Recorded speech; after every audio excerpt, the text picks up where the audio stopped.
it was just as good as I remembered it. And I'm thankful that I did not have to risk my life in order to get it. Mo, what are you talking about? It's later with Mo Kelly. KFI AM 640. We're live everywhere on the iHeartRadio app and on YouTube and social media. I'm talking about Chuck E. Cheese pizza. Tawala Sharp was nice enough, brave enough, dedicated enough to risk his life to go to Chuck E. Cheese pizza on the way in and got the later crew pizza. Yes. And it tasted as good as I remembered it. I'm serious. I was always partial to Chuck E. Cheese pizza, especially the cheese pizza. And it tastes just as good. I need him in the outfit, though, don't you? No, I really don't. Really? No, I'm not. In the Chucky outfit? No, I don't. You know, I was looking for Chuck while I was down there, and it's all digital. They don't even have anyone walking around. I asked someone, and they said for birthday parties, they will bring someone out in a costume. But it's all digital. It's all this digital display that they have up there now. They have gotten rid of the band. They got rid of the band. Do they still have the games like skee ball and everything? They have skee ball. They have, the basketball. They have all the little video games. And I saw, while I was in there, all of the reasons why fights happen. I saw children running around with their snotty, nasty hands going table to table, forgetting where they're supposed to be at. I saw a bunch of surly-looking guys, almost looked like a bar, like some dudes who were in there looking like they were ready to fight, like they were just geared up for it. I said to myself, okay, stay to the back against the wall, and if it jumps off, be ready to go. I was like near some high tables. Explain that. For people who don't understand, why would you make sure there's a wall behind you? Oh, because, I'm not going to get snuck or caught up from behind. One of the first rules of defense is make sure that your back is protected. Make sure you can see any attacker from any angle. If you're back against the wall, you are best suited to defend yourself. That way you're not going to get choked from behind, get hit from behind, kicked, slant, anything from behind. No, you got a wall behind you. That's just defense 101. Get your back up against a wall. There were things near me that I could pick up and use as weapons. There was a high chair. This is the kids' pizza restaurant you're talking about, correct? Yes, I was ready for it.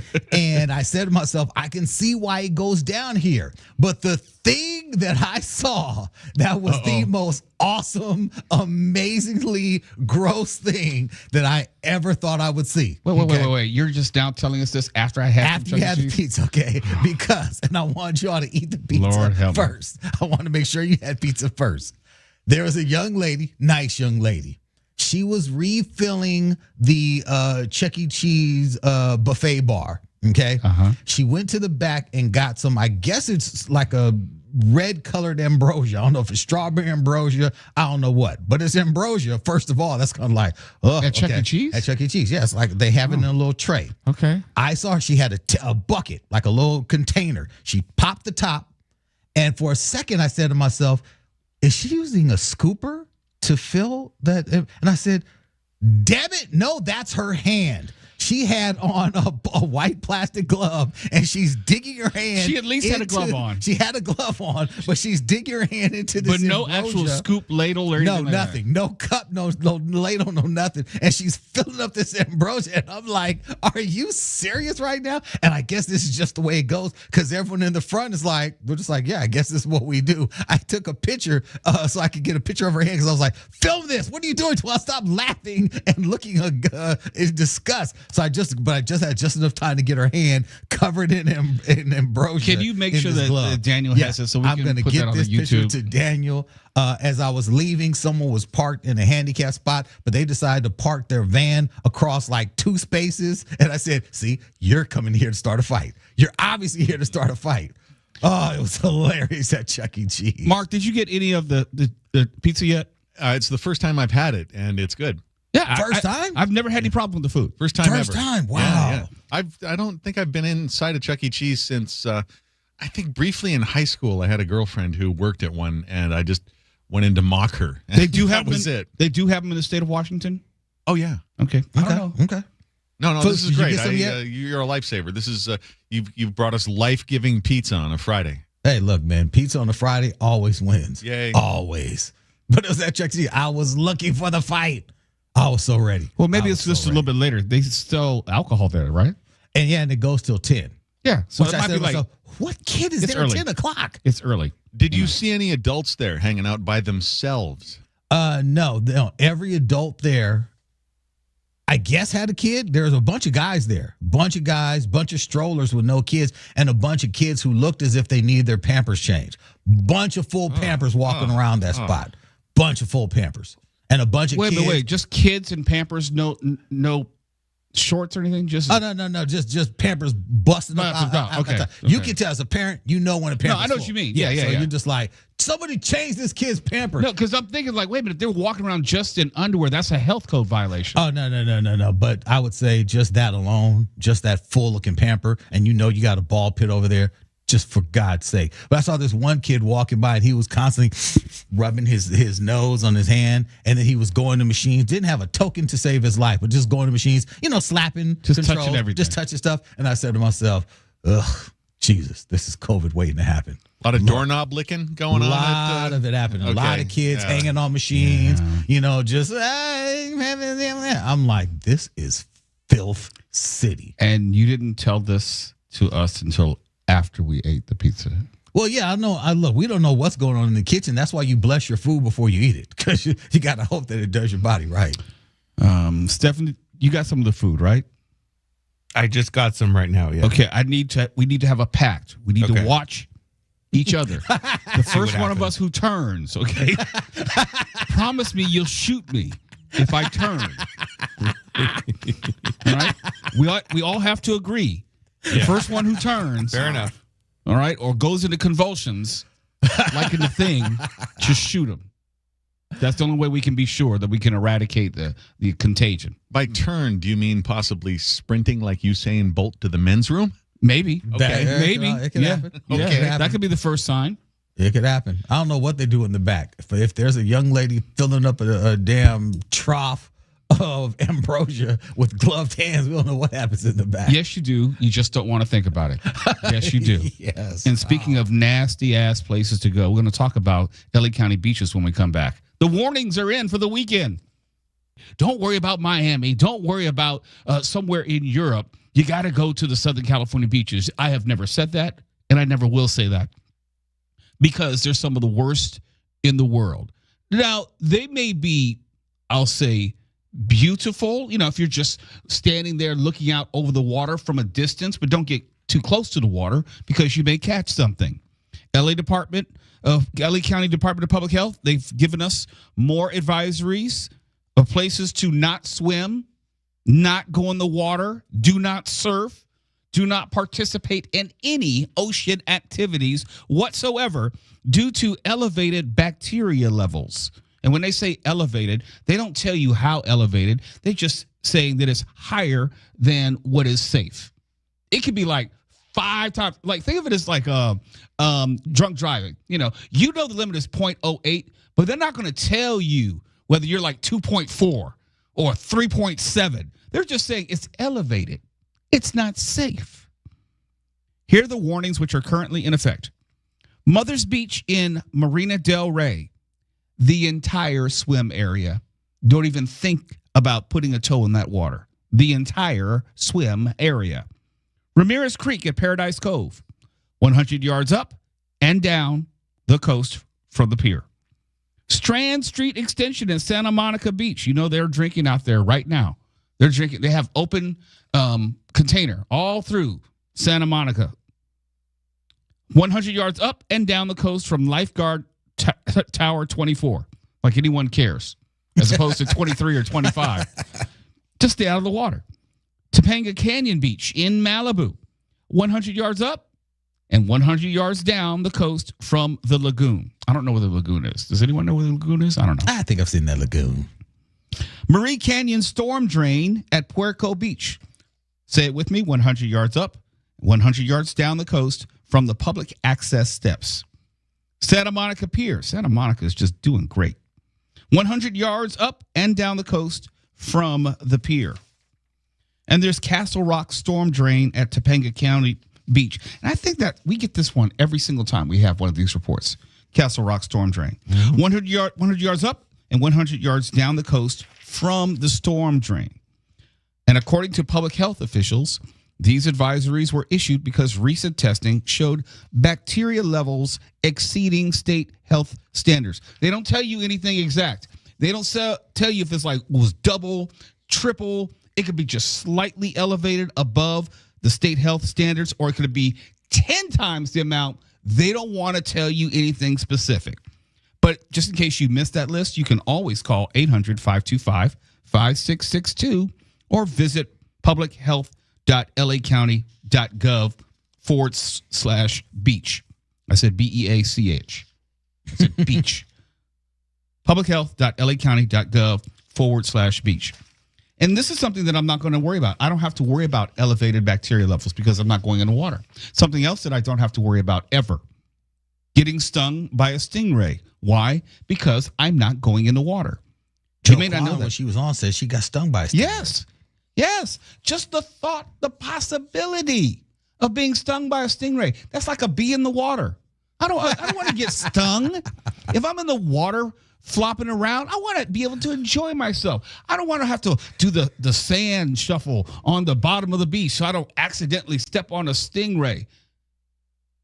Yes, the stingray is going to get met. If someone stepped on me, I'm probably going to fight back. I don't have a stinger, but I would do something. And if someone had stepped on my head, yeah, I get it. I'd be mad. And if you step on the head of a stingray, they're probably going to sting you. That tells me I shouldn't be in the water. I really don't want to be there where I might be stung. I don't want to be stung by a stingray. I don't want to be stung by jellyfish. You can say, oh, Mo, you're just such a scaredy cat. Yes, I am. Yes, I am. I don't want to deal with any of this.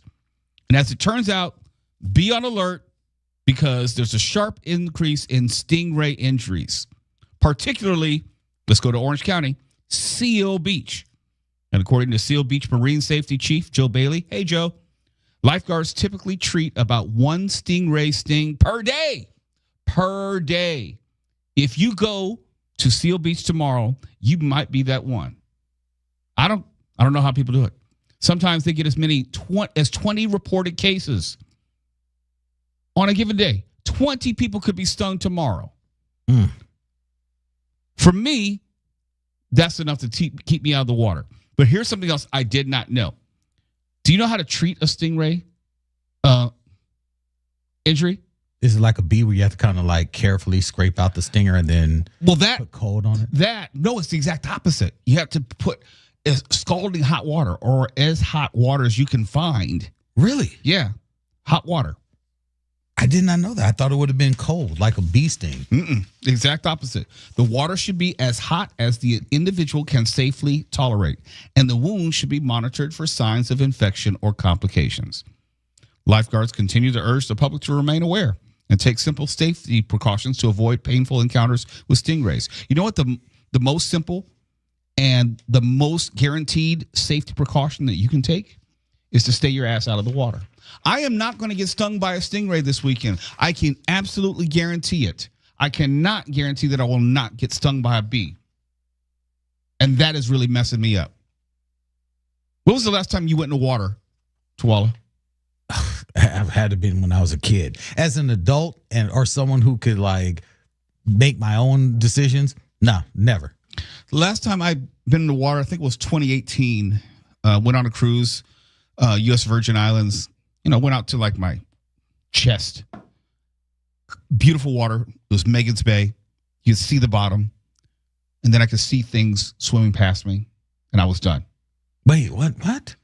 I don't like... Things the water swimming by you? Yes.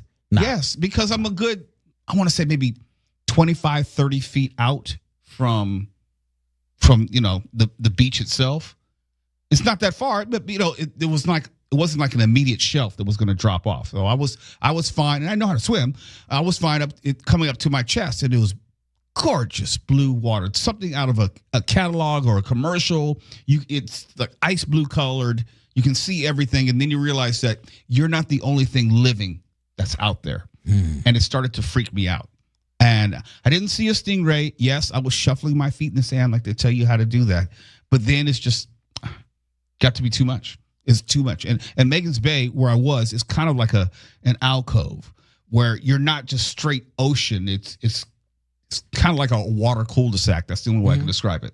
So not everything is coming in there, but still, I always think about it. It's not even at the back of my mind. It's the front of my mind. I have these neuroses. Sometimes I'm like Mark Rahner. Mark Rahner doesn't want to go anywhere. Not on your best day are you like me. Well, I'm better than you. Keep trying. No, I'm better than you. I don't want to say that, but I was just trying to be polite. Yeah, that's what everybody could tell that. Please continue. Okay. But you have places that you don't go. There are things that you don't do, period. That's the end of the discussion. You're not open to any type of debate. Well, give me an example. I like Chateau Le Mo for the 4th of July. Cruises, movies with a lot of people. Yeah. Stop me when I'm wrong. Well, I don't want to step on any stingrays at Chateau Le Mo. Well, okay, but it's the same thing. Dangerous environment. The analogy does work. There are certain things, there's certain places that you avoid and will not go out of concern for your health and safety. Walk around your place, who knows what's looking at me as food.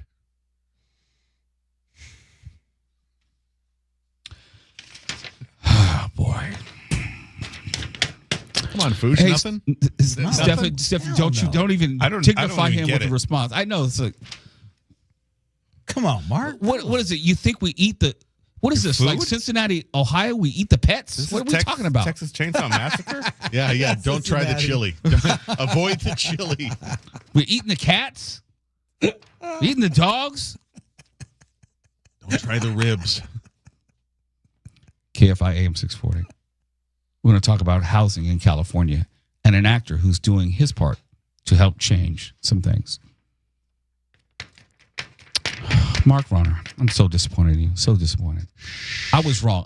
I'm not like you in any way at all. Are you done? No, not at all. Please be done soon. Live everywhere on the iHeartRadio app and on social media, video simulcast. And I've always said that Christian Bale is my favorite Batman, bar none. No disrespect to the late Adam West. No disrespect to anyone like George Clooney or the late Val Kilmer or even Pattinson, who is playing Batman now, or even Ben Affleck. Mm-hmm. Christian Bale is my favorite Batman on screen. Then you find out some other things that he's been doing, and he's even more so my favorite Batman now. He co-founded a project called Together California. And mind you, he's from the UK. He's an English actor. It's not like he was born and raised in Southern California. It's not like he has some sort of long-term ties to Southern California. This is something that he chose to do when he co-founded this project called Together California to build a housing complex for foster youth here in Los Angeles County. It's in Palmdale. It's 4.7 acres, and it will contain 12 homes, almost completed, a 7,000 square foot community center, and open space for gardens and recreational areas.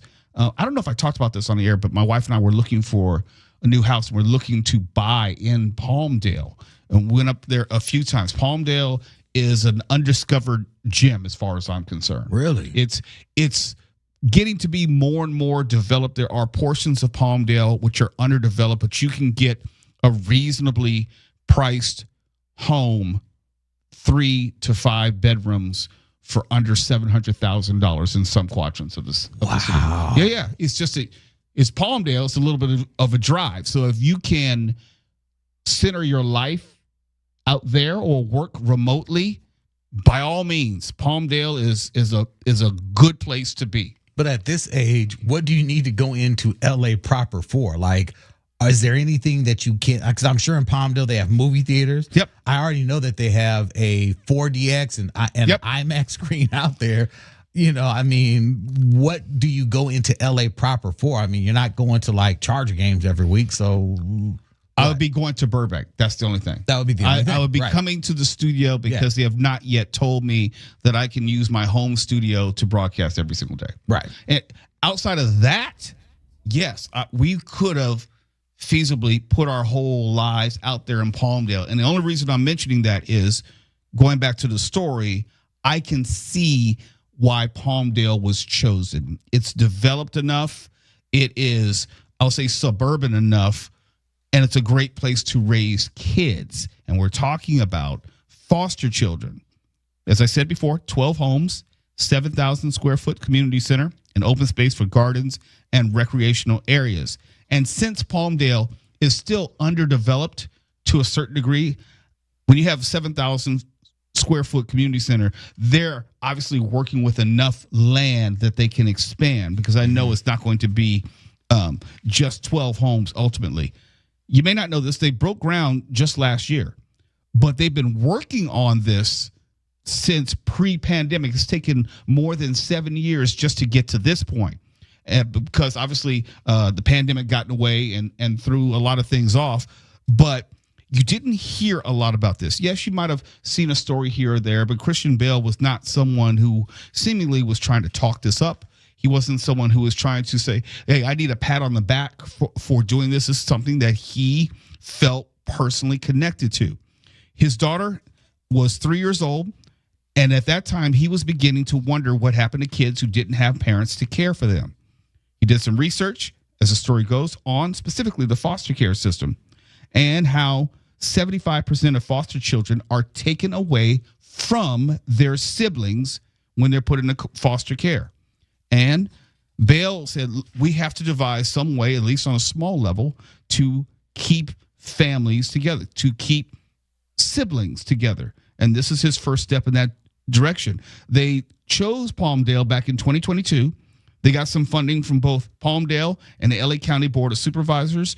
They broke ground in February 2024, even though this has been planned since prior to the pandemic. And Bale also says the community center that I told you about won't just belong to the village. It'll be open to the entire community of Palmdale. For as much as we badmouth actors or entertainers, or we don't want to hear about their personal politics, you have to give them equal credit as well as just criticism. It's easy to criticize. It's easy to say, oh, these actors don't know what they're talking about. They should not worry themselves about anything beyond acting. And then you see something like this, you have to give credit where credit is due. This is not something that he had to do. This is not even something that Christian Bale had to do in Southern California. He could have done it any number of places, but he chose to do it here. And it wasn't something that was easy to do. It wasn't like he just write a check and walk away and say, stick my name on it, please, and just let me get the credit. Just let me know when to show up for the ribbon cutting or anything like that. He had to persevere and working with not only the the county of Los Angeles, but the city of Palmdale to get at least this far. And hopefully we get to see more of this. Not necessarily only from him, but from other people who feel compelled to put their money where their mouth is and to also make a positive impact right in the community where they live. I love this because Christian Bale and stuff, when you look at some of the things he said he thought that he would just originally be able to go in and, hey, I'm Christian Bale, let's do this. And he said slowly but surely he found out, hey, that's great that you're Christian Bale, but it takes more than a notion to do this. And he said, to your point, he didn't want to just put his name on it. He said, okay, so let me buckle down and figure this out. And he said, step by step, it's way more than writing a check. It's way more than showing up to meetings. He said, there's a lot that goes into planning this. And he's been there every step of the way, because when you look at his method acting, when you look at how dedicated he is to a role and what he puts into it, he put the same into making sure that this project came to fruition. It's like, you've got to salute that. That's a great point. I didn't even think about that. He is an actor's actor. He takes his acting, his craft, so very seriously. If you know anything about his method acting or how he throws himself into these various roles, you can see that if something is important to him, he's going to approach it in the exact same way. Yeah. And I think that is the truest testament to one's sincerity. There are a lot of folks out there who write a check and walk away, but not Christian Bale. It's Later with Mo Kelly, KFI AM 640. We're live on social media. And if you wanted to see the community, if you were tuned into our YouTube live simulcast, you could see everything we talk about. There is a video component thanks to our video director, Daniel, who's making sure that it is an altogether encompassing experience. We don't just talk about the show. You get to see the show as well. Like KFI AM 640, we're live everywhere on the iHeartRadio app and social media. Check out the video portion to the show.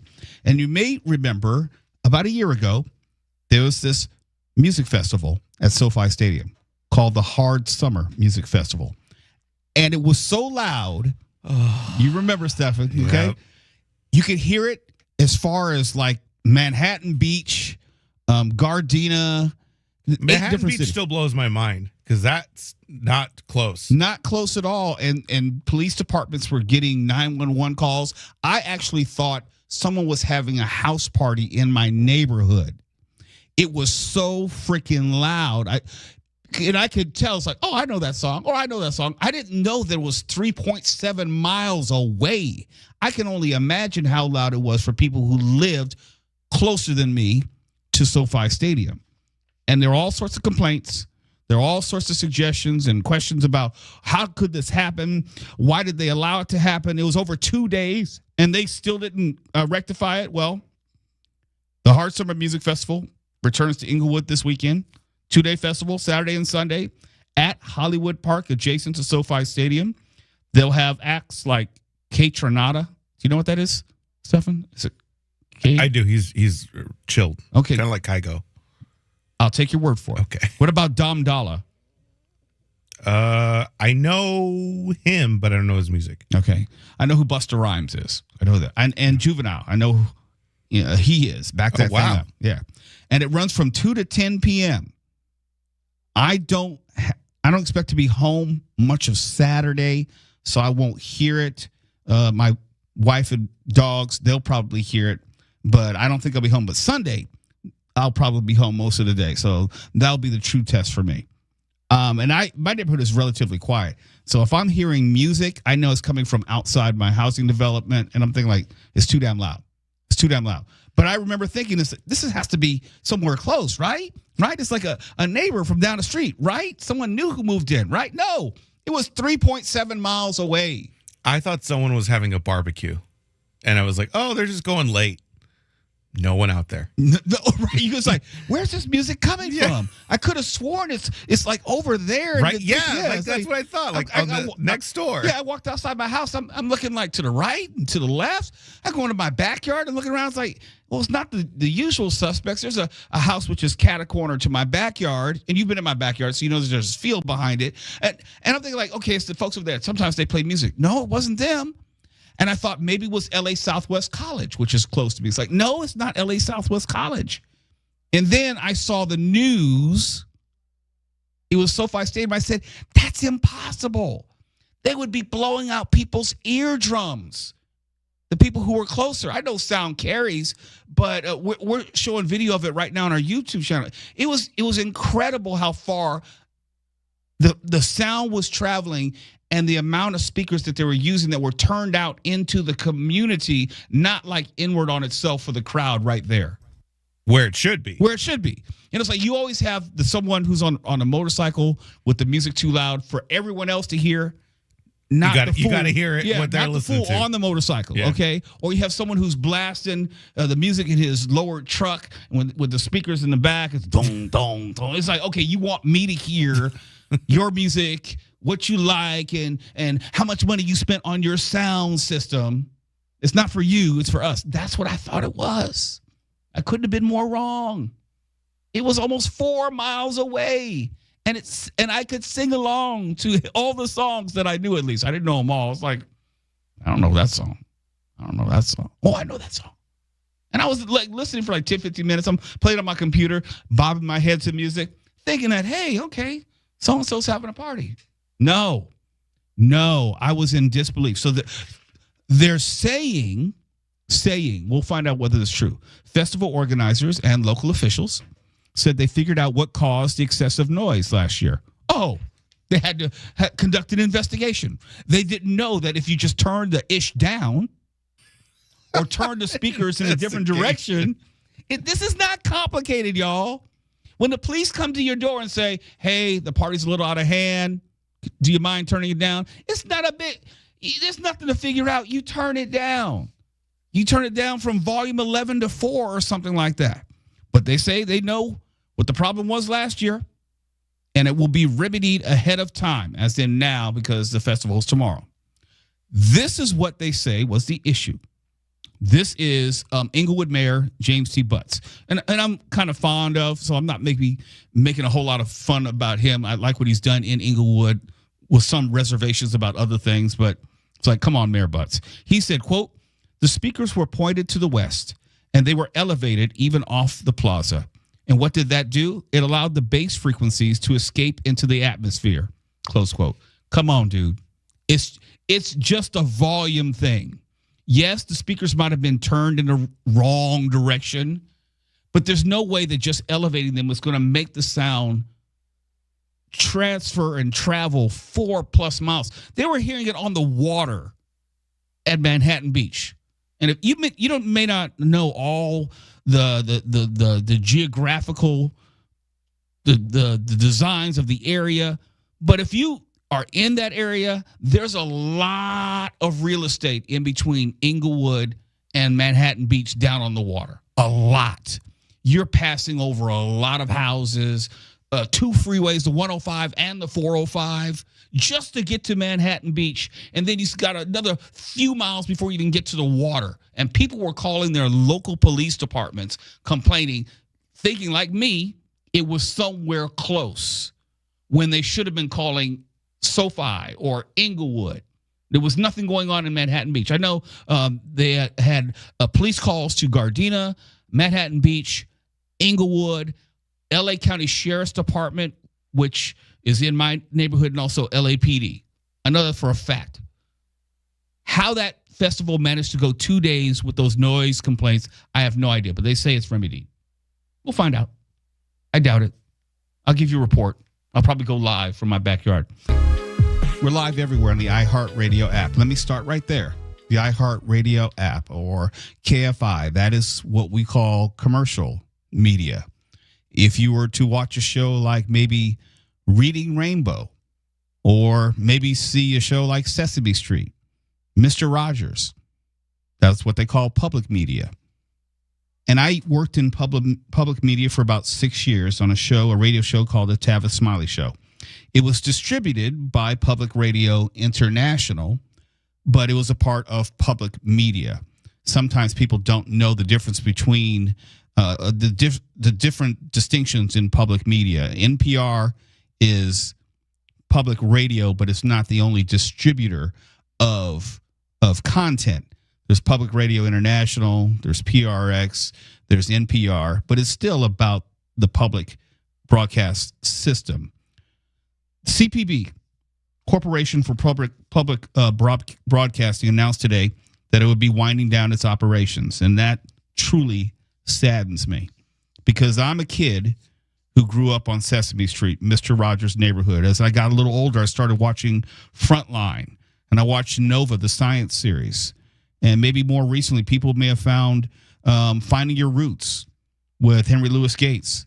I remember watching PBS NewsHour. There were so many shows that I watched which informed and helped develop me as the person that I am, which will be directly impacted. And if you don't know, the Corporation for Public Broadcasting was not the sole provider of funds for a lot of these shows. If you have a public radio show or a public television show, by and large, they have to come up with their own budgets. That's why if you turn on certain stations, the public radio stations, they're always having a fundraising drive. You seem like every time you turn around, it's fundraising. Yes, because they are listener supported for the most part. I think on average, public radio stations maybe get 10 to 15% of their annual budget from the Corporation of Public Broadcasting, which is their budget was more than $1 billion until President Trump signed an executive order back in May, instructing the Corporation for Public Broadcasting to cease federal funding for both PBS and NPR. All I can say is this is going to have a long-time negative impact on children, and I think us as a country. I don't know what type of person I would have been without something like this.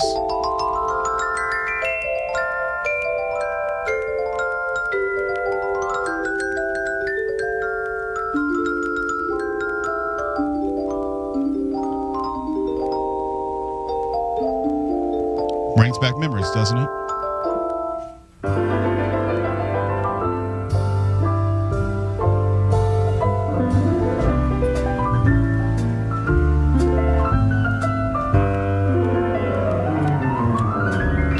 It's a beautiful day in this neighborhood, a beautiful day for a neighbor. Would you be mine?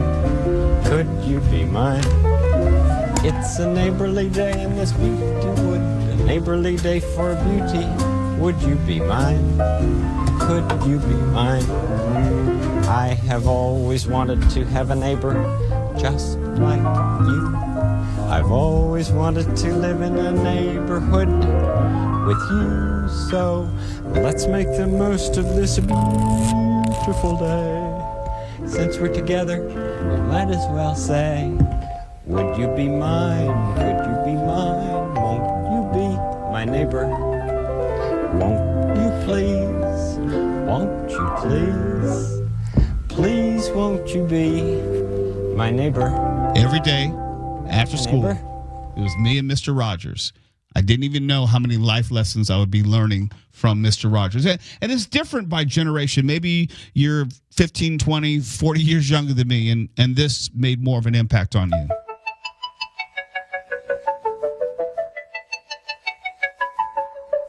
Butterfly in the sky, I can go twice as high. Take a look, it's in a book, a reading rainbow. I can go anywhere, friends to know and ways to grow, a reading rainbow. I can be anything. Take a look, it's in a book, a reading rainbow. A reading rainbow.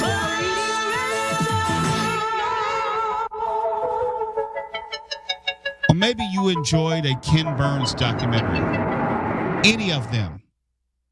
That's PBS.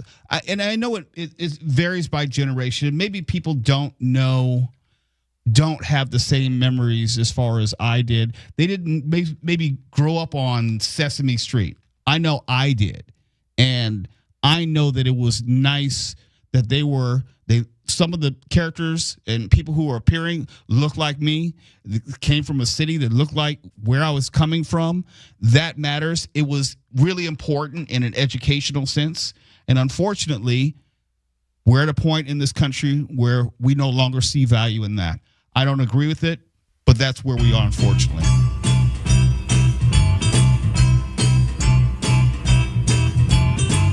Sunny day, sweeping the clouds away. On my way to where the air is sweet. Can you tell me how to get to Sesame Street? Come and play, everything's A-OK. Friendly neighbors there, that's where we meet. Can you tell me how to get to Sesame Street? How to get to Sesame Street? How to get to Sesame Street? Here's how old I am. There was only, back in the day, channel 2, 4, 5, 7, 9, 11, 13. That was VHS. Then you have the UHF, which were the PBS stations of KCET, which is channel 28, and also KOCE, which is channel 50 back in the day. That's how I saw Speed Racer and Kim of the White Lion, because they were back then on PBS and KOCE. They weren't on VHF TV. Did you watch, Stefan, growing up, any of the PBS or Corporation for Public Broadcasting shows? Absolutely, I did. I watched almost everything that you played. Mr. Rogers, Sesame Street. I grew up on all of that stuff. And there is those memes going around where they like, oh, thanks to viewers like you. And I'm like, what did I do? Yeah, right. I'm just a kid. Yeah, it's just your parents, really. Yeah. And part of it is nostalgia, but also part of it is an appreciation of the service that it provided. It was necessary. And if we wanted to boil it down to simply a line item on a budget, we've lost the plot. We've misunderstood the purpose of not only educational television, but children's television, and providing a space for idea makers, because a lot of these shows would not fit when I was talking about commercial TV, commercial radio versus public radio and public television. There was a place for these idea generators, for these content creators, because the content creators of back then were the people who created Sesame Street, the people who created Mr. Rogers' Neighborhood. That would not have existed on commercial television. And to see all that being thrown by the wayside, it bothers me, just to be honest, because remember, I'm a proponent of education, and a lot of these shows were straight up educational, and to be caught up in this political moment is disappointing. Mark, I know your upbringing was different than mine. Did you have any connection to these types of shows? Oh, sure. We all watch that stuff. And even in latter days as an adult, I mean, I think I'm blurbed on one of Ken Burns' documentaries. What? Frontline. All right. Every single episode of Frontline is a master class. Yes. Those guys dot their I's and cross their T's. And the narrator has a really cool voice, too. It's such a massive loss that I don't think we're really capable of taking it in all at once. We're going to find out as time drags on how big a loss this is and how just stupid and unnecessary it is. Unfortunately, you are right, and I say you're right because it's going to take years for people to understand the value of the CPB and also what we've lost in its absence. Not everything is a line item on a budget, and this is really disappointing. And I feel sorry for our children because they won't know what they're missing, and I feel sorry for us as supposed responsible adults who've taken it away. It's Later with Mo Kelly, KFI AM 640. We're live everywhere on social media and the iHeartRadio app. And when we come back, more bad news. We have layoffs at Warner Brothers Motion Picture Group. And you think, what? You thought everything was doing well? You just had Superman come out and thought the movies were doing well. Evidently not as well as we've been led to believe. Now, Later with Mo Kelly. We're live everywhere on the iHeartRadio app. And not is all well in the world of movies. Motion Picture Group of Warner Brothers, that division, is laying off about 100 staffers and executives. And that's not minor, because when you have Warner Brothers Pictures, and correct me if I'm wrong, 12, I think they've had the second best 2025 thus far. Yeah. Overall, I mean, Superman right now is trending as being one of the highest grossing films of the year and a massive success for them. So you see this news juxtaposed against it's like, wait, what? What's happening? I don't get it. Now, if I were to make some assumptions, and they are assumptions, what happens in the movie industry usually is a reflection on how these companies feel about the economy, at least in the short term.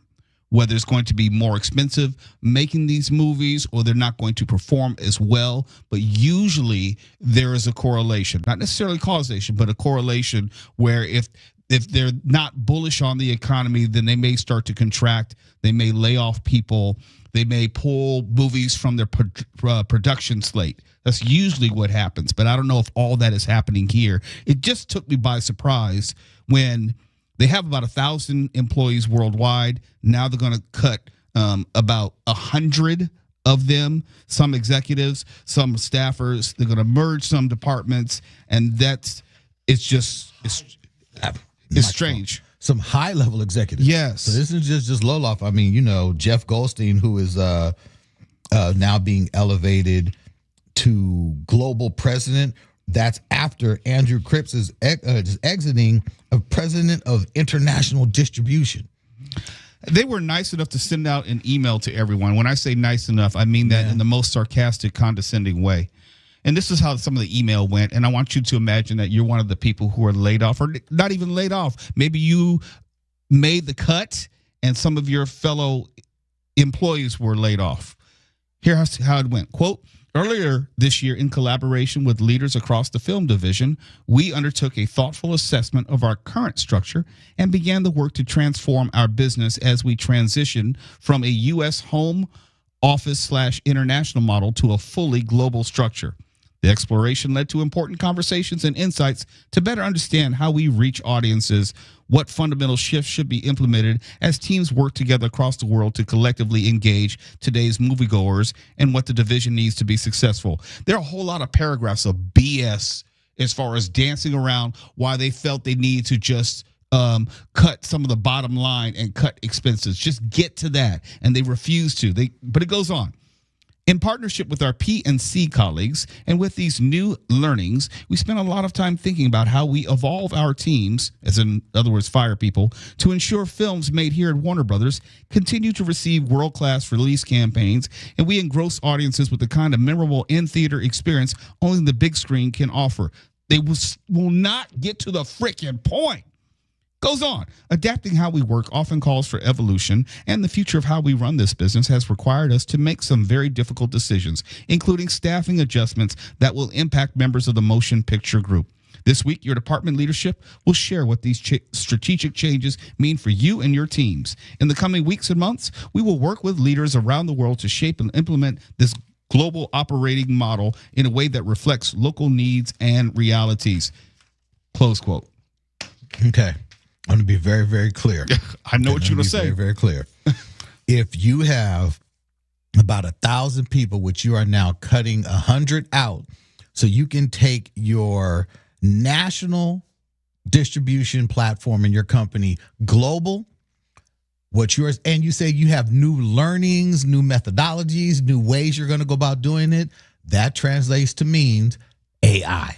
Yes. That just means that we have AI to do a lot of your jobs, and we're going to be good on some of you being here. Because they're saying we're taking what we're doing locally, as in the U.S., and we're going to make it global, and we're going to do it with fewer people. What does that mean? Right. The math isn't mathing. If you just say we're going to go bigger with fewer people, what you're saying is we don't need as many people because AI is going to be doing those jobs. Let me put it in fast food terms. Let's say you have a Tuala's Chicken and Waffles, okay? And you have 10 locations, and you want to expand to other states. If you're going to expand to other states, presumably you would need more people, not fewer people, unless maybe you have some automated technology which allows you to do so, and you can actually cut staff. Like if I have Flippy the burger flipper in the back, and I can say, well, I don't need as many people in every location. And see, that's the thing. You gave us 6 paragraphs beating around the bush of how you're going to evolve the business and new learnings and expansion. And they always want to make it like it's some great change to the business. You know, it's a great idea. It's actually going to be good for everyone who's still around. They always do that for some reason. No. This is not anything bad. It's an like opportunity. You're doing them a favor. Yes. We've made the company better because we fired 50 of your friends and 50 other people you didn't like, but you didn't know them. But overall, it's going to be better. And then you do that while also touting success. So that's also, which is it? If I'm reading this, I'm like, this is highly offensive. You're telling us we are very successful, and because of our success and all our hard work, you're expanding globally, but you're doing it without some of the people that helped us get to this point where you could do this? Huh? Yeah. Nah. See, that's what I'm saying. It's like, wait a minute. Okay, for the movies that I could see with the Warner Brothers name on it, they've done well. I think they're second to the Disney Corporation in 2025. Okay, Yes. Superman has done well. Minecraft did very, very well. Close to $1 billion. Yes. Okay. Sinners. Hello. I'm sorry. Sinners is one of the biggest films to come out in a long time. It is still breaking records. And you're like, yeah, but we're talking about not Warner Brothers. We're talking about Warner Brothers Motion Picture Group. Just the movies. That's wild. And they were and before this weekend, they were literally touting Superman as bringing the company back into the black. Yeah. I'm like, I don't understand. You're back in the black. Oh, I'm sorry. F1. That's also Warner Brothers. That was Warner Brothers. Okay. Y'all are lying. You're just lying. Oh, man. Just, this is how it goes. Ooh. It's later with Mo Kelly. KFI AM 640. We're live everywhere on the iHeartRadio app. And when we come back, we have the Rahner Report of The Naked Gun, and I don't know what to think about this. And I don't know if Mark I'm stepping out of the studio. Yeah. I want no parts of anything having to do with Liam Neeson's. KFI AM 640. It's now time for the Rahner Report with Mark Rahner. You have probably seen the trailer for the Naked Gun reboot with Liam Neeson by now because it seems like it's been playing forever and not getting any funnier. Here's a taste, but not much because it's largely visual. Once you kill a man for revenge, there's no going back. It stays with you forever. A voice in your head saying over and over, "Man, that was awesome." Now, when I say it's largely visual, he just tore a bad guy's hands off and smacked him with one of the arms. Drebin, the robbers you put in the ICU are lawyering up to sue the city. Since when do cops have to follow the law? Is he serious? No. Yeah, it doesn't get any better. Let's just end it right there for everybody's sake. A little girl walks into a bank robbery. One of the crooks asks her what she wants. She takes off her mask to reveal it's septuagenarian Liam Neeson, and he says, "Your ass." Then he takes them all out. Did you find that funny? I was kind of baffled by it and by how anyone would have thought that was what you want in the trailer to get people to travel and then pay to see your movie. See, it's a little girl, but it's really a large elderly Irishman. I do like answering your ass for pretty much anything. What are you reviewing tonight, Mark? Your ass. What's in the news today? Say it with me, Mo. He's not there.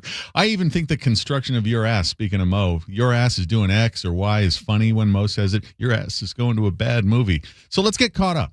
There were 3 Naked Gun movies with Leslie Nielsen starting in 1988, and those were from the files of Police Squad, which was a really funny but short-lived TV show, just 6 episodes. It was sort of infamous at the time for getting canceled because viewers had to pay too much attention to what they were watching. And I'm not making that up. That was a Zucker, Abrams, and Zucker comedy, Zaz, and those were the guys who also perpetrated Airplane, fast-paced, throw-everything-at-the-wall comedy with wordplay jokes, sight gags, and a hilarious deadpan performance from Leslie Nielsen, who was getting on in years at the time, but enjoying a new career being funny after playing a heavy most of his career, and by all reports, not really playing the two differently. He wasn't available for any more of these movies because he's been dead for a while. In this reboot, Neeson plays his son, Frank Drebin Jr. Either they didn't explain the accent, or I was sleeping when they did.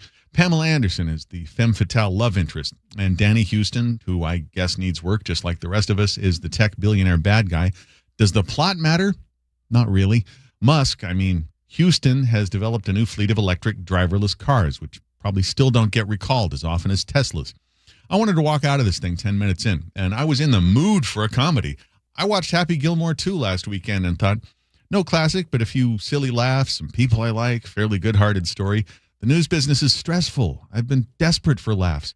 In fact, Mo mentioned Adam West earlier in the show. Here's the funniest thing I heard all this week. The late Adam West on the late Gilbert Gottfried's podcast doing a Kanye West rap about the bitches in that Adam West Batman voice with Gilbert's insane laughter punctuating it. I need more. Life's grim. We're getting screwed on student loans again starting today. Bring the laughs, but The Naked Gun was not the place to turn for that. I didn't laugh for the entire mercifully short 85-minute running time of this film. Seriously, not once, which for a comedy is not ideal. Naked Gun may be the least funny comedy I've ever seen. I want to put it in Leonard Part 6 territory, but I don't think it's even going to be that kind of footnote. I felt sorry for the people in it, and I don't even like them that much. Your mileage may vary on Liam Neeson. Sort of feels like you can really see him putting work into this stuff that came so effortlessly to Leslie Nielsen. A couple bright spots. Paul Walter Hauser plays Drebin's partner, and we just saw him as Mole Man in the Fantastic Four last week. Kevin Durand plays Houston's henchman, and he deserves more work. He was good in the Strain TV show. He's good in everything he's in.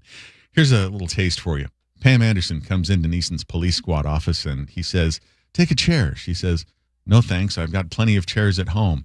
And by the time you've wiped the tears from your eyes and stopped gasping for air, at the end of that scene, she changes her mind and takes a chair, bumping it into stuff as she leaves the office.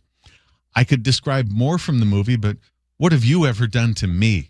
Okay, one more. There's a dream sequence with Neeson and Anderson having a romantic getaway in some winter hideaway somewhere, and A drawn-out scene where they bring a snowman to life is one of the most painful, dumb things I have ever witnessed, and I'm not exaggerating.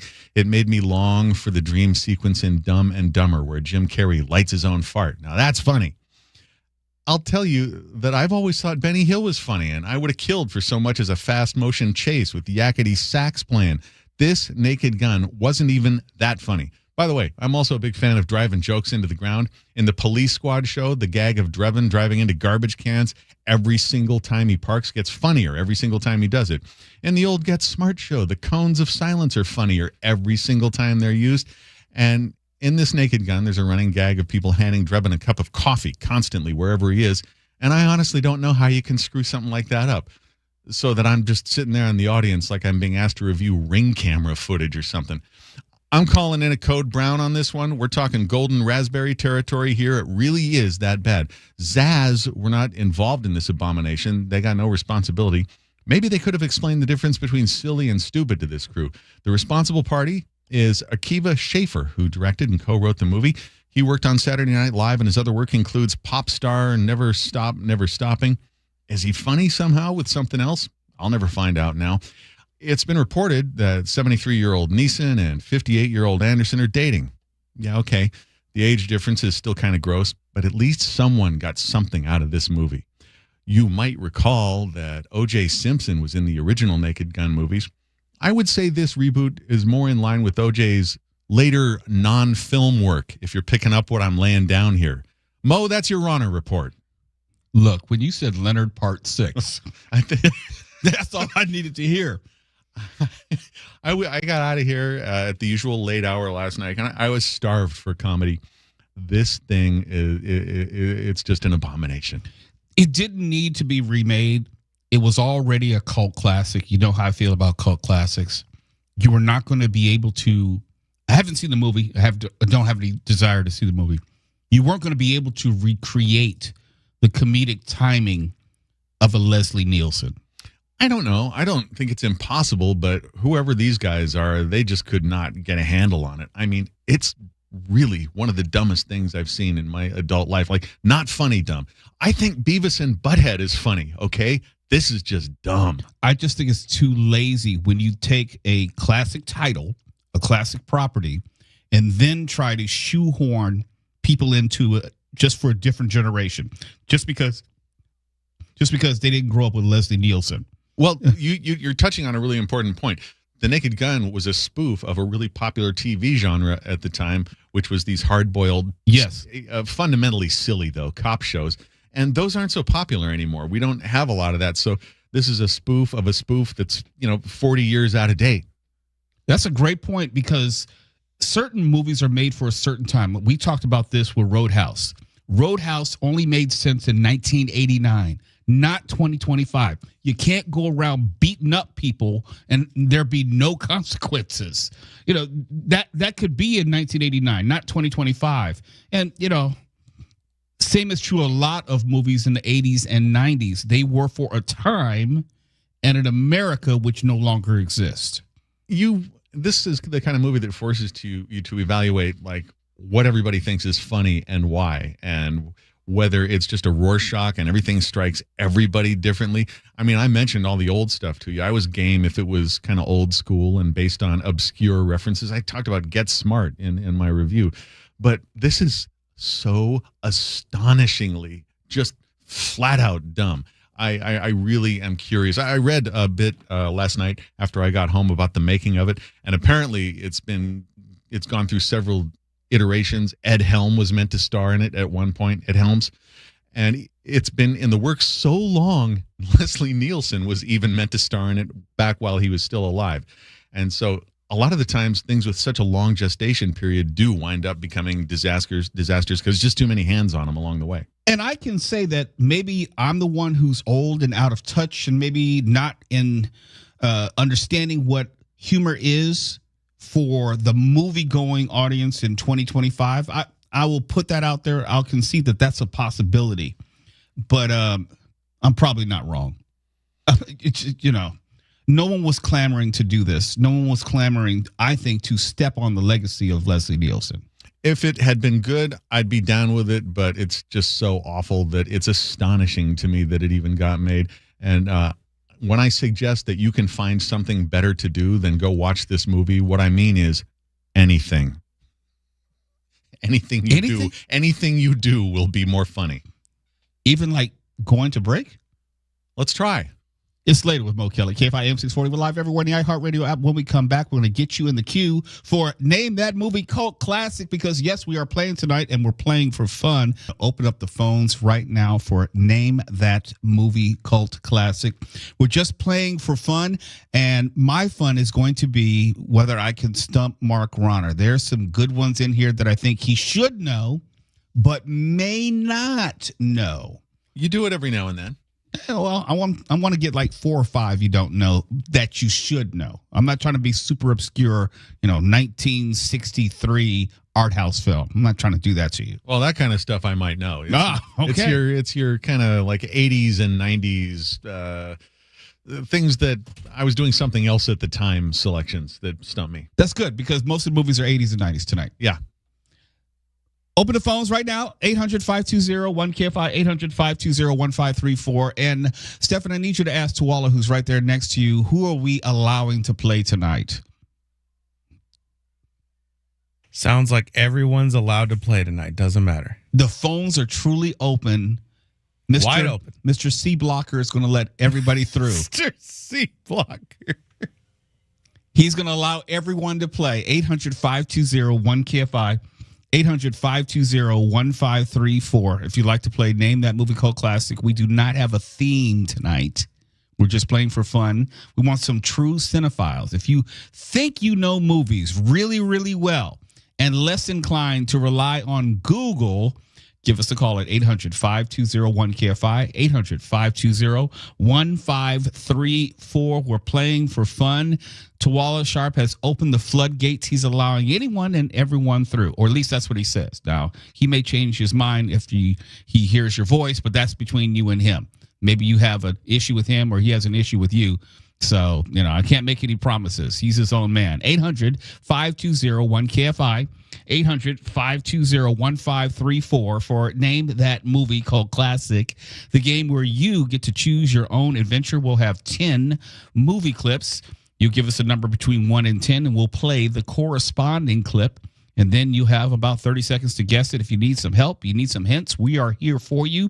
In fact, there is a video component where we'll have Daniel, our technical director, after the clip has been played, we'll play you the trailer of the correct movie on our YouTube channel, so you can look for help there. And also people in the chat, the Momigos Motown chat, they will be there making their own guesses. And I notice some people are intentionally guessing the wrong movie, so I don't know how reliable they will be on all occasions, but you will have help if you need it. All we need now is for you to give us a call, 800-520-1KFI, 800-520-1534. And I just want to quickly comment on this before we go to break. We now know that there is a Quiet Place Part 3, which is coming out or slated to come out in summer of 2027. Wasn't Part 3 the one that had Lupita Nyong'o in it? You beat me to it, because this is now, it will be the 4th movie, but they're calling it Quiet Place Part 3. Because A Quiet Place was the first one, and then we had A Quiet Place Part 2, and then we had the spinoff, A Quiet Place Day 1. Really, really quick. I totally understood. You said to watch it like basically backwards. Yes. And when I watched them all, I'm like, Mo had it correct. If you have the chance, watch it that way, because it is so much better. Yeah, watch A Quiet Place Day 1 first. Just take my word for it. Then watch A Quiet Place second, and then watch A Quiet Place Part 2 third. That will be the correct chronological order, and it won't seem as disjointed. What order do you watch the Star Wars films in, Mo? Well, I had no choice back then because they're like 30 years apart. Well, now you do.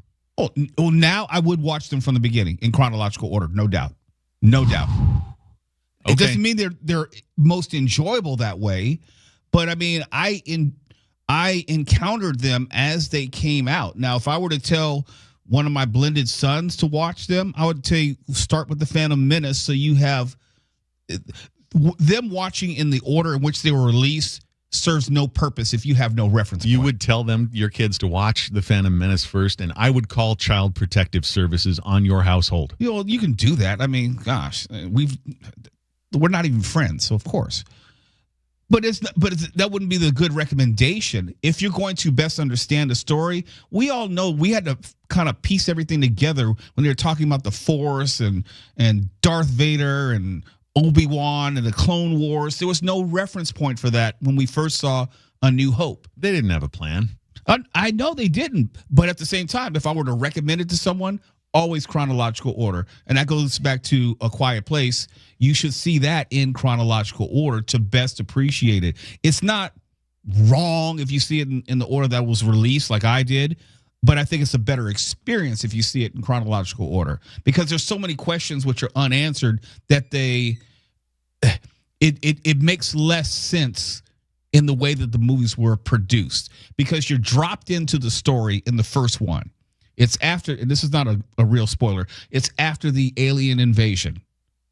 And you're given limited information throughout that movie. You're given limited information in A Quiet Place Part 2. So they go back and do Quiet Place Day 1, and you get a much better understanding of how the world came to be when you found it in A Quiet Place 1, the very first movie, as far as release date. The numbering is really annoying with this. And by the way, that last one wasn't bad at all. It was not bad, but when you say Quiet Place Part 3, it's almost like you're disavowing Day 1. It throws it. Hopefully, they'll at least move the story forward. That's what I'm hoping for. Wasn't the guy in that one also the guy playing Johnny Storm in the Fantastic Four, current one? Joseph Quinn? Yeah. I don't know. I have to go back and look. Here, I'll look right now. I know there was John Krasinski.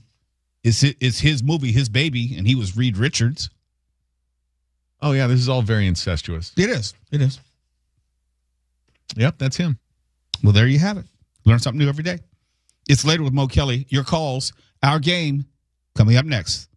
And now, ladies and gentlemen, here's Mr. Mo Kelly.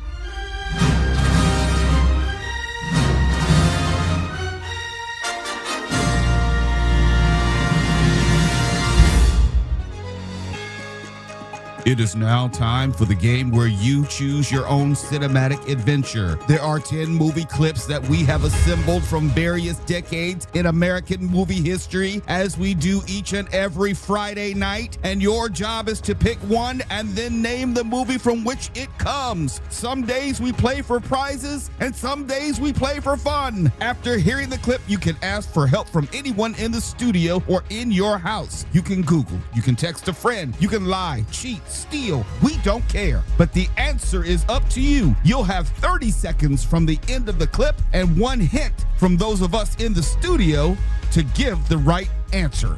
Now, let's get to it. This is Name That Movie Cult Classic. And away we go. And I challenged Mark Rahner earlier this evening. I said there'll be some very difficult movies tonight. Very difficult. There's no theme. It's not like they're all this or all that. We have a nice hodgepodge, have a nice smorgasbord, nice sampling of different movies, different decades. And now it's up to you to figure out which ones they are. We have the Momigos and the Motown Chat on our YouTube channel. They are ready to play as well. We have Daniel, our technical director, who's going to be playing the trailer of the correct movie after we play the clip. So it would be in your best interest to log on to the YouTube simulcast as well if you think you may need some extra help. With that in mind, let's get the game going. We are playing for fun tonight. First up will be Charlene in Pico Rivera.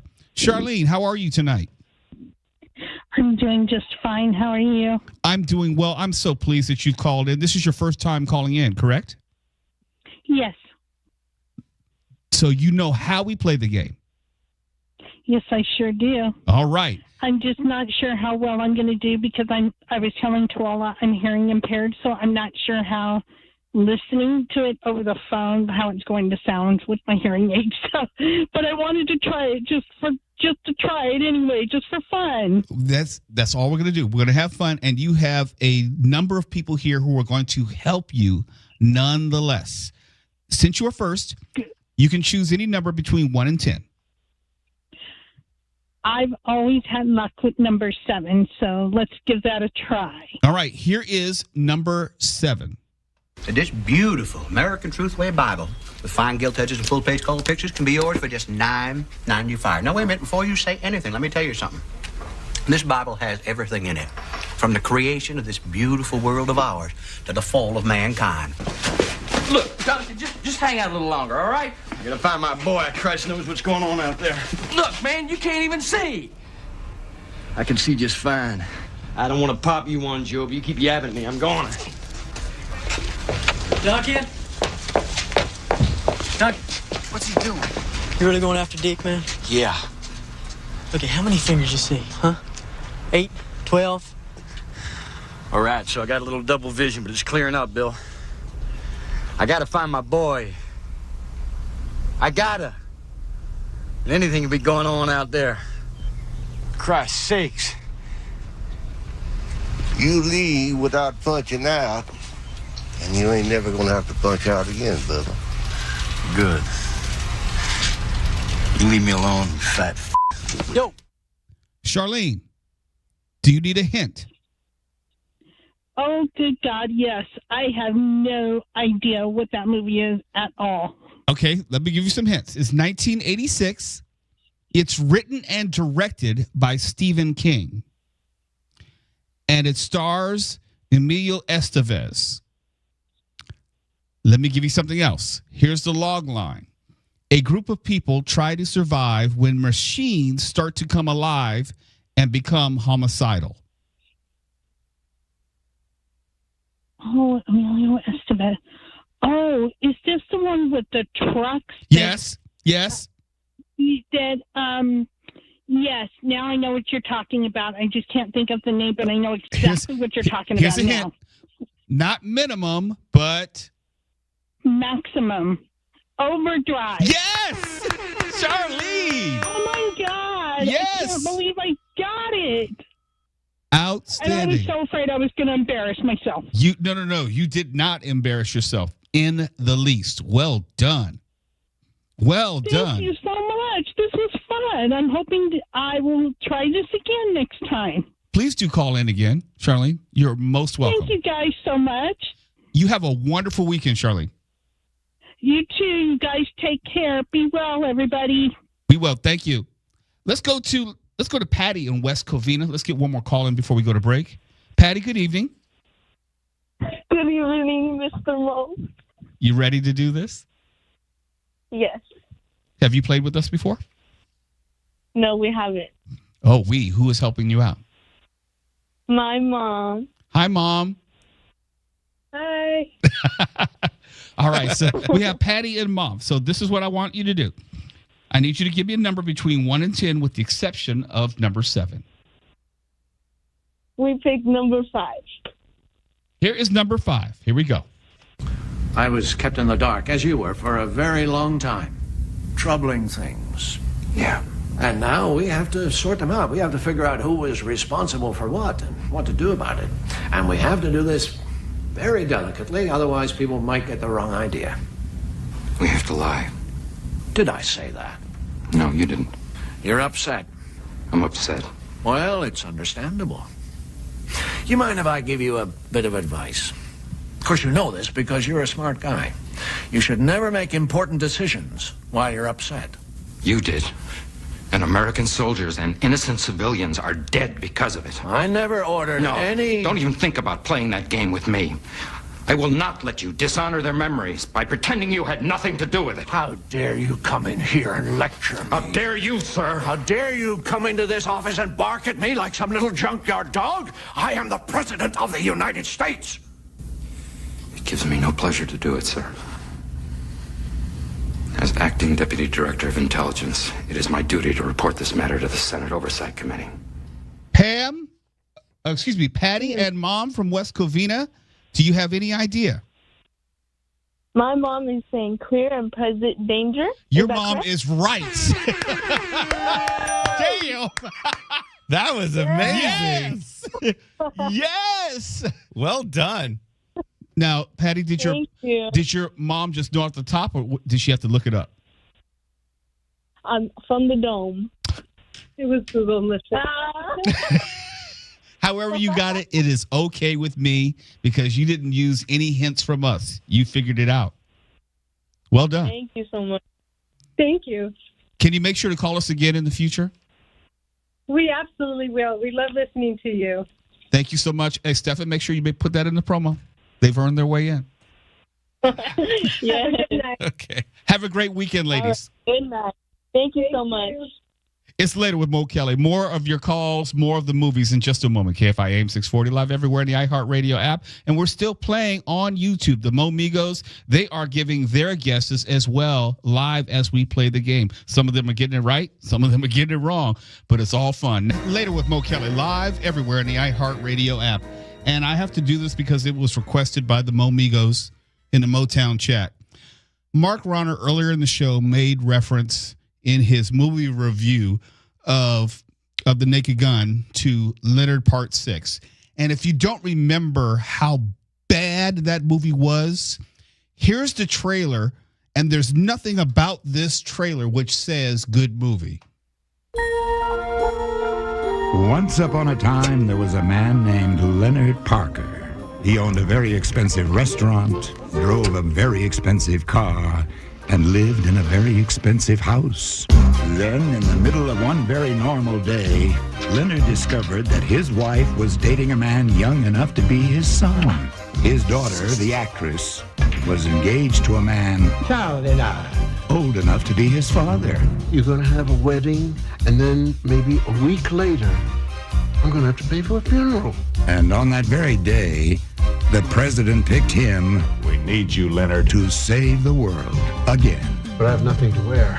Can a perfectly regular guy, Come on, Leonard, can't you get it up? armed only with your average combat Porsche, underarm heat-seeking missiles, and a foreign fortune teller, save all of mankind? And still make an 8 o'clock dinner reservation? That's all there is for dinner, Leonard. No coffee. Find out for yourself. See the man the whole world loves. All right. Bill Cosby. In Leonard, Part 6, an adventure in comedy. Catch him this Christmas. Yeah, catch it. Sort of like the Herps. I think the world's kind of moved beyond loving Bill Cosby at this point. Everything about that, from the trailer to the clips to the movie, was horrible. Everything.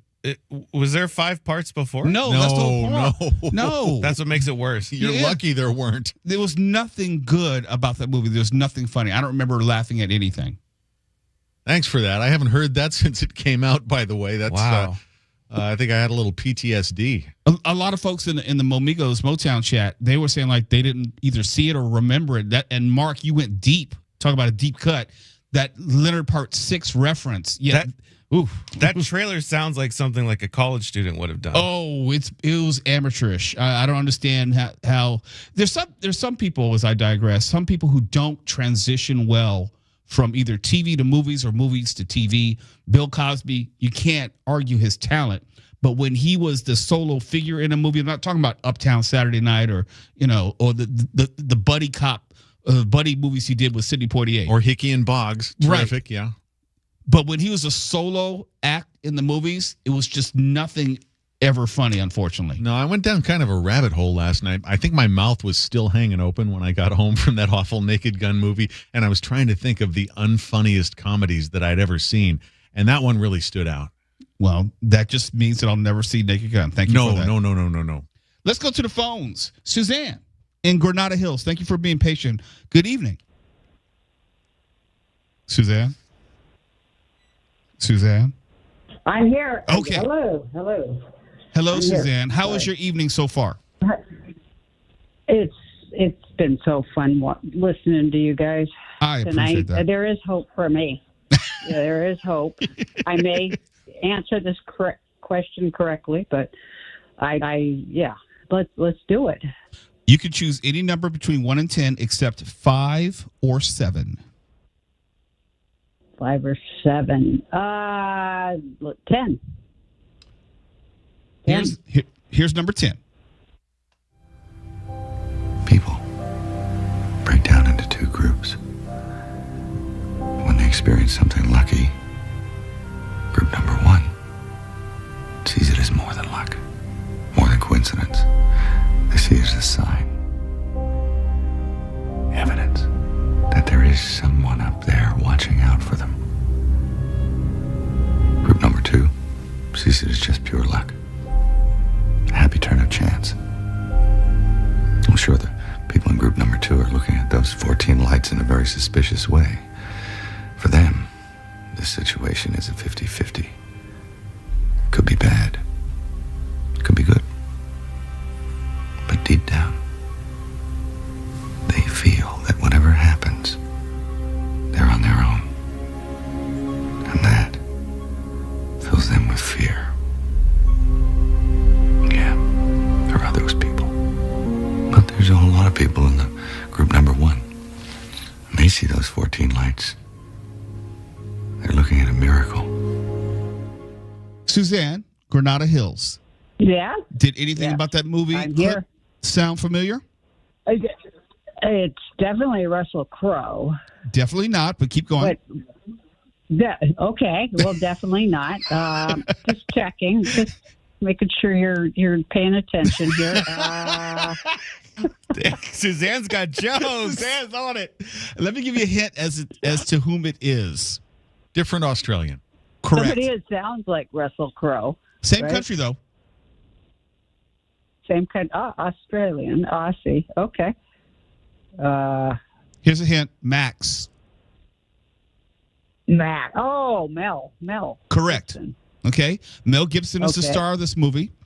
His co-star is Joaquin Phoenix, who plays his son, one of his sons. It's directed by M. Night Shyamalan. And it came that out. was a good movie. And there's like tinfoil, right? Yes, that's the movie. Came out in 2002. Yeah. Let me give you another hint. Break down into two groups. Hold on. When they experience something lucky, group number 1 sees it as more than luck, more than coincidence. They see it as a sign. They see it as a sign. They see it as a sign. Well, okay. Yeah, 3 times did it for me. Yeah, signs. Signs, it is. Yes. Suzanne, you could have done it like once, maybe twice. But okay. I just wanted to make sure. Just trying to be as helpful as possible. You just wanted to drill it in my head. I got it. Okay, I appreciate that. You are a winner. You did it, and no, you did it. I'm always a winner. I know that. But right, I appreciate you acknowledging that I am a winner. So yeah, that's pretty cool. Suzanne, you got jokes tonight. I love it. No, I'm that's me. I mean, I'm not trying here, but I seriously thought that was Russell Crowe, and I'm a pretty good gauge on my Russell Crowe / Mel Gibson, but you really got me there. You guys are good. You know what that means? You got to call back again. I will. Yeah, this is fun. You definitely okay, but do this. you have to promise to be just as funny though next time as well. Just as funny. I can. It just it's just me. I'm not trying. So yeah, you'll get what you get this time. Next time. Fair enough. Be prepared. Yes, ma'am. Do you want to pencil me in for a Suzanne? Next week, it's a date. Next Friday. Next Friday, it's a date. Okay. Suzanne from Granada Hills. What time? 9:30. I'll call in about 8. No, call about 8:52. Okay.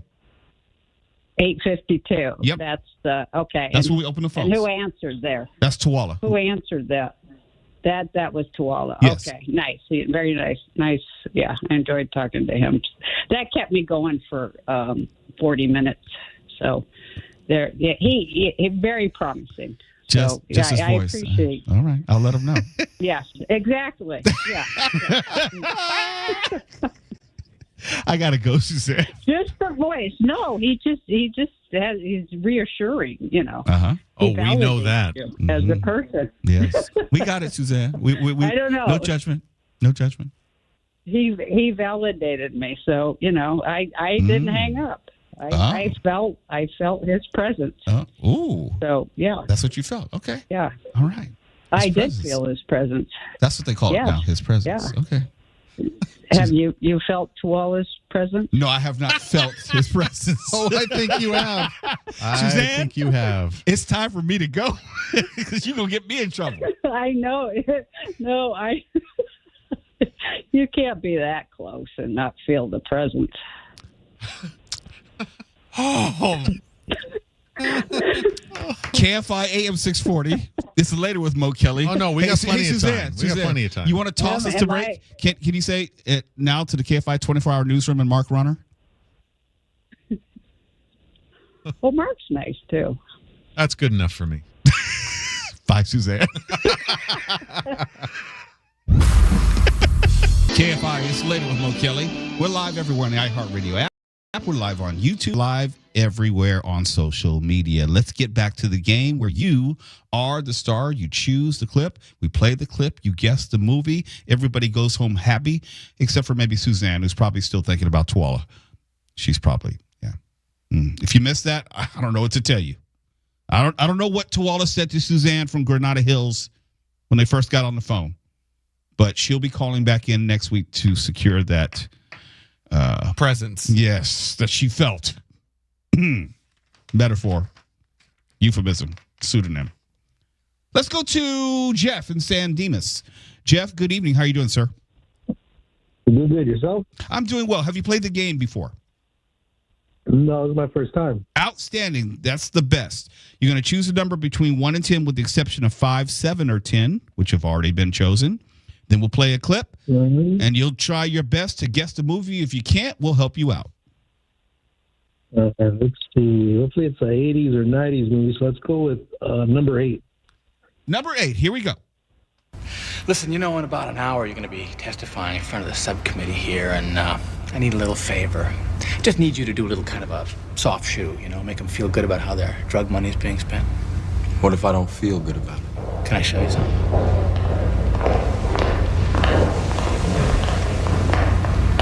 She never made the plane. You son of a... Now she is up on multiple counts of violating various state and federal bank laws. If you badmouth us, I'll see to it that she gets convicted on all of them. And I'll see to it that the judge runs the terms consecutively. However, if you play ball, she walks. What do I have to say exactly? All you have to do, really, is just speak very highly of the operation and the DEA and all the agents in it, particularly me.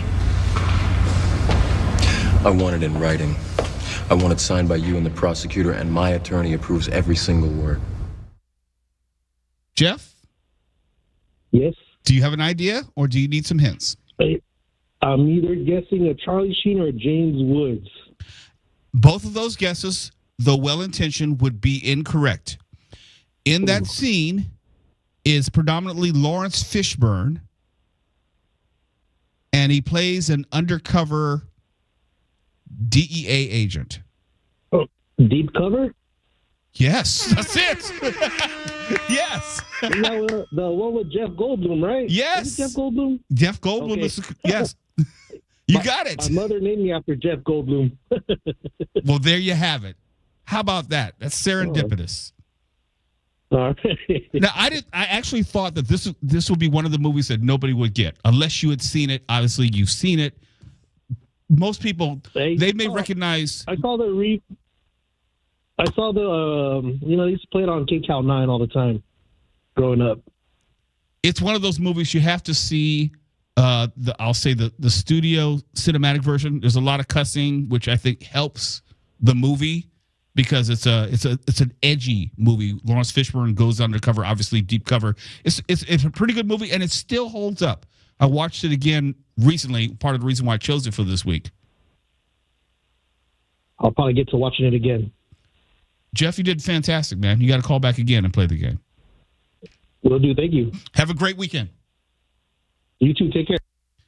They're really surprising me tonight.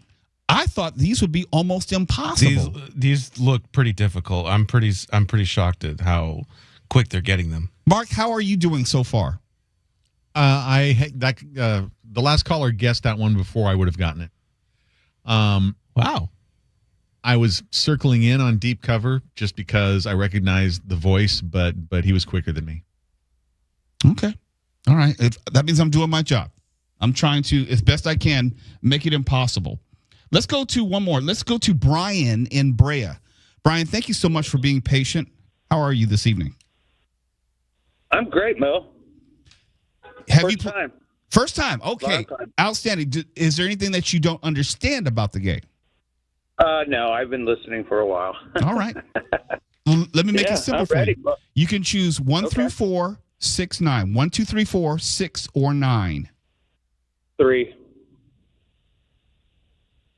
It's not an easy one that you chose. I'm just letting you know. That's okay. All right, here we go. I'm ready. I was 10 when the B-29 came. My family lived underground for 3 days. When we came up, the city was gone. Then the heat brought rain. Black rain. You made the rain black. And shoved your values down our throat. We forgot who we were. You created Sato and thousands like him. I'm paying you back. Hey, you want the plate? You get me close to him. You have no part in this. I promised the other Oyabuns there would be peace. They don't have to know. I'm bound by duty and honor. If you had time, I would explain what that means. Sugai-san, I am the solution to your problems. Brian and Brea, do you know this movie? No. It's 1989, and it's directed by Okay. Ridley Scott. Okay, I know who that is. It stars Michael Douglas. Oh, okay, I know who that is. Let me give you some other hints. You ready? I know who all that was. I need another hint. Okay, here we go. Black rain. Black rain. You made the rain black. That may have been too subtle. I don't know. I have no freaking clue what that is, and I know a lot of movies. Okay. Tell me what you hear. Tell me was Ben-Hur. No. Tell me what you hear. I'm going to play something for you, and I want you to tell me what you hear. Black rain. You made the rain black. Grok Raven, you made the what? It does kind of. I know. Okay. All right. Opposite of white. Black. Okay.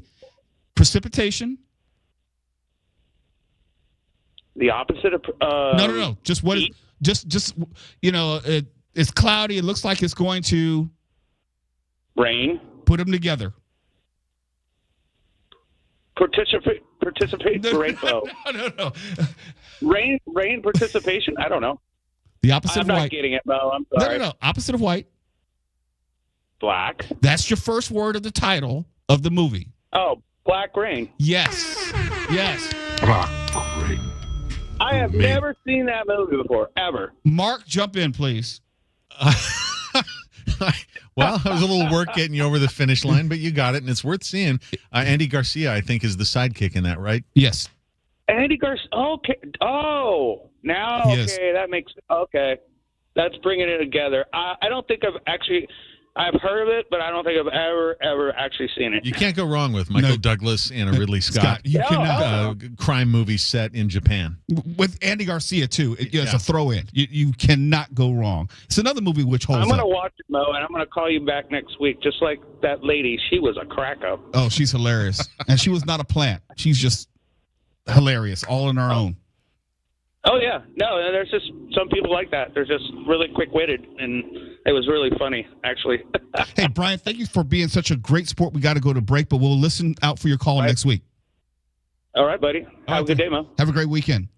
And also, Trisha and Carlsbad, don't go anywhere. We're coming to you as soon as we get back. It's Later with Mo Kelly as we close out the week. Closing out the week, name that movie cult classic where you are the star. You choose your own adventure. We just played the clip.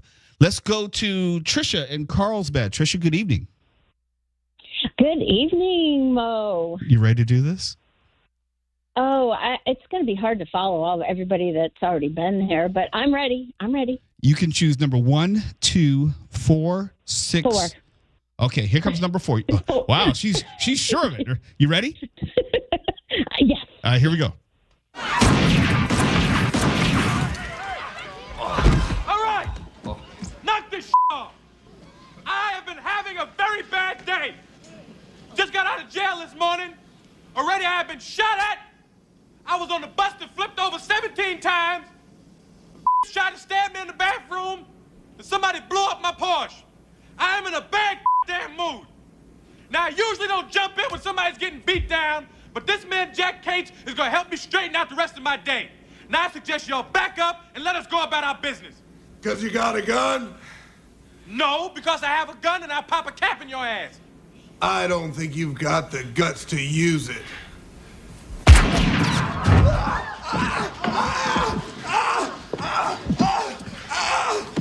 Anybody else want to live?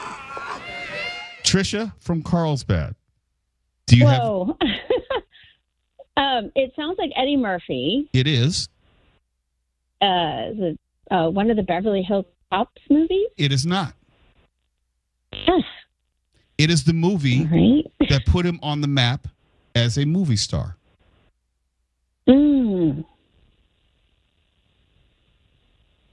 Wow.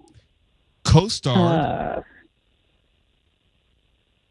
I'm trying to see what else I want to tell you.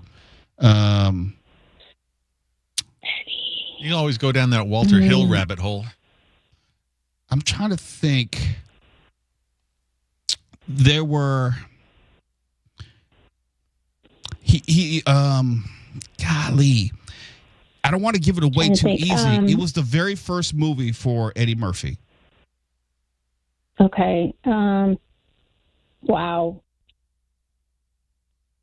God, my brain, I'm just going through everything. I'm just like, it's not this one. It's not that one. If it's not, okay. It's not coming to America. No, it's not coming to America. No, I need it.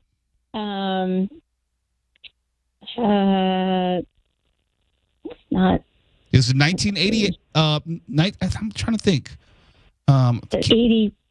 It was in the 80s. I think it was maybe 88 when it came out. 82. It was 82? That long ago, Mark? 82. Wow. It co-starred Nick Nolte. Defense? No? Okay. It's not Best Defense, is it? Mm-mm.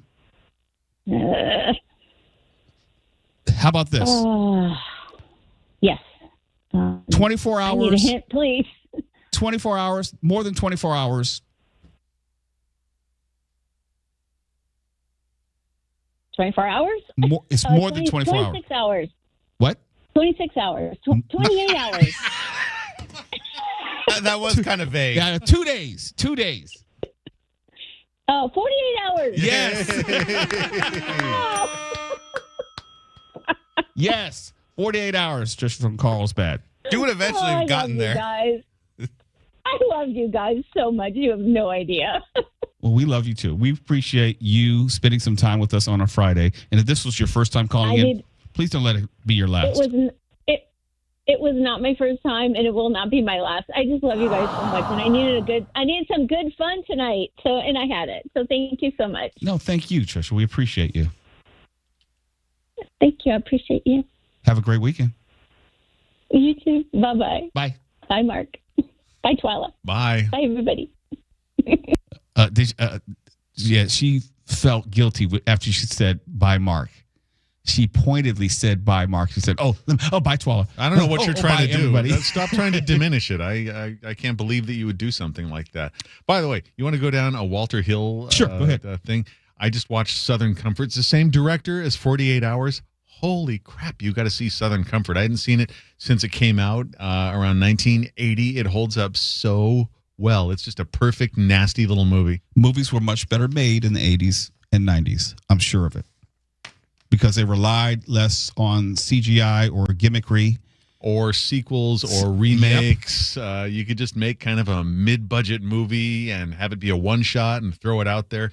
Walter Hill is a terrific director. And I think he just did a personal appearance for a screening of Streets of Fire here in L.A. A week or two ago, which I missed, of course. Movies then had to stand on their own.